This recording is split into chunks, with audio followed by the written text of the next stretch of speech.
अभी विद्या के सागर स्वयं विद्यासागर जहां उपस्थित हो उनके सामने क्या बोलना है।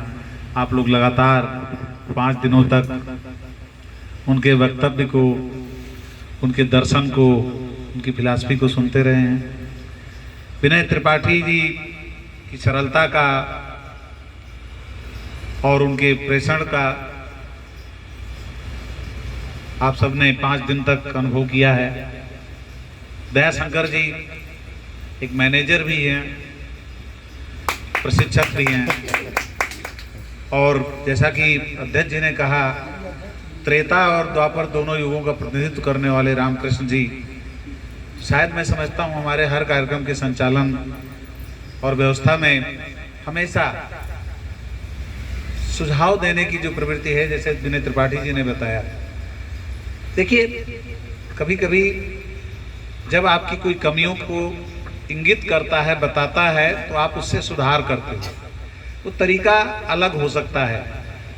मौर्य जी की ये अदा बहुत ही अच्छी है, प्यारी है कि कोई काम अगर बुरा भी लगा तो पब्लिकली नहीं कहते ये नहीं गड़बड़ है, ये क्यों नहीं हुआ, ये चुपके से आएंगे, साथ ये हो जाता तो अच्छा होता। ये एक अदा है, इसके लिए भी मैं इनकी प्रशंसा करता हूँ। और इस प्रशिक्षण में प्रतिभाग करने वाले हमारे सभी 102 प्रसिद्ध शिक्षक,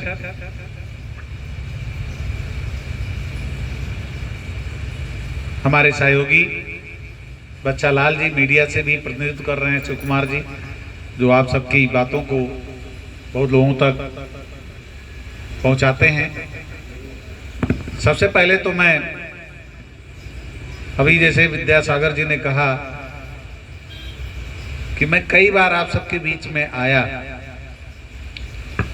लेकिन एक कड़े अंदाज में, रूखा व्यवहार, बहुत खड़ूस व्यक्तित्व के रूप में, बहुत गाली आप लोगों ने मन में ही मन दिया होगा। ऐसी कोई बात। निश्चित रूप से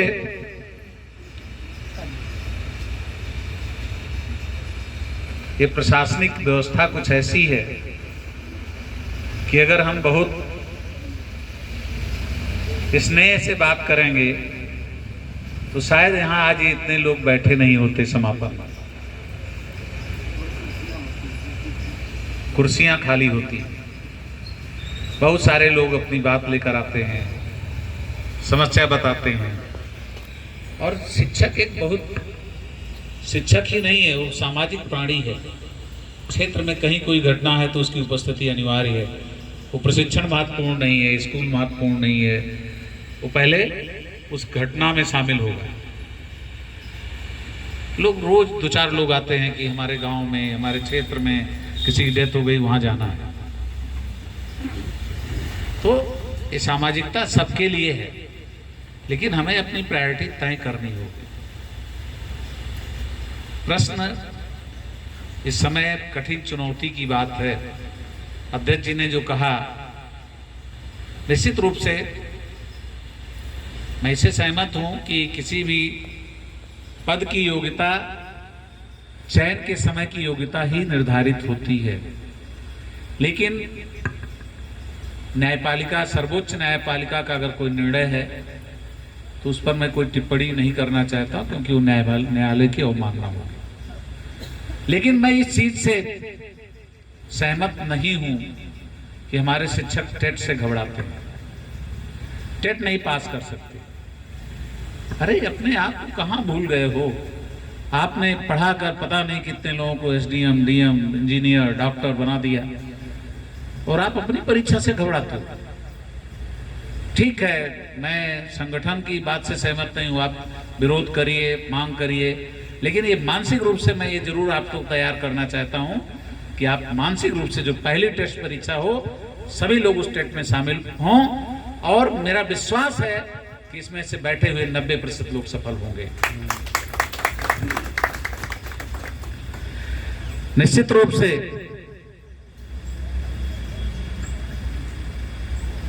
ये सबसे बड़ी मनोविज्ञान की बात है।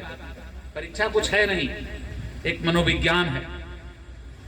हम बच्चे को अगर ये कहते हैं परीक्षा से क्या डरना, तो हम क्यों डरते हैं? हम तो आदर्श हैं, रोल मॉडल हैं, उस परीक्षा के लिए भी तैयार हैं। है कौन विघ्न ऐसा जग में, है कौन विघ्न ऐसा जग में, टिक सके वीर नर के पग में। है कौन विघ्न ऐसा जग में, टिक सके वीर नर के पग में। खम ठोक ठेलता है जब नर, पर्वत के जाते पांव उखड़। मानो जब जोर लगाता है, पत्थर पानी भर जाता है। मानो जब जोर लगाता है। रामधारी सिंह दिनकर की ये पंक्तियां बहुत प्रेरित करती हैं। फिर जागो, ऐसी बात क्यों सोचते हो? बहुत सारे लोग, अभी मैंने पढ़ा किसी ने आत्महत्या कर ली। ये तो कायरता है ना। कायरों का दुनिया में कहीं सम्मान नहीं होता। इतिहास किसका लिखा गया है? वीरों का, बहादुरों का। कायर का कहीं इतिहास लिखा गया है दुनिया में?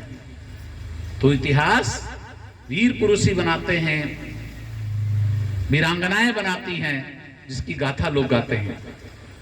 तो मैं तो पहली बात ये मानता हूं कि टेट वोट कुछ नहीं है। आप सब टीचर हैं और टीचर की एलिजिबिलिटी सब में है, क्वालिफाई करें।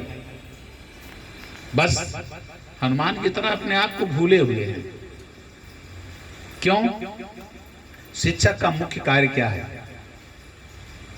और उस कार्य से अगर हम विमुख हैं तो निश्चित रूप से कहीं ना कहीं पालिश करने की जरूरत है। सोना भी अगर पालिश नहीं होता तो अपनी चमक खो देता है। तो आप भी उसी तरह हो। अभी कभी सोना रख दीजिए, अगर वो पालिश नहीं किया जाएगा, सफाई नहीं की जाएगी, तो सोना कैसा? तो आपको सोना लगेगा ही नहीं। इसलिए पालिश करना जरूरी है। समय समय पर जो झटके मिलते हैं, इससे आपका व्यक्तित्व निखरता है। निश्चित रूप से आपके अंदर कोई निराशा की बात नहीं होनी चाहिए। हमेशा एक अपना लक्ष्य साधिए। अभी रामकृष्ण जी कह रहे थे हम एक एक पाठ पढ़ लेंगे। ऐसा अभी तक क्यों नहीं हुआ? झटके पर झटके लग रहे हैं, लेकिन हम जग नहीं रहे हैं। कौन जगाएगा?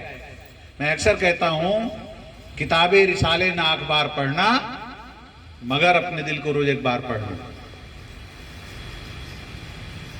जब शाम को बिस्तर में जाइए, 2 मिनट मनन जरूर करिए।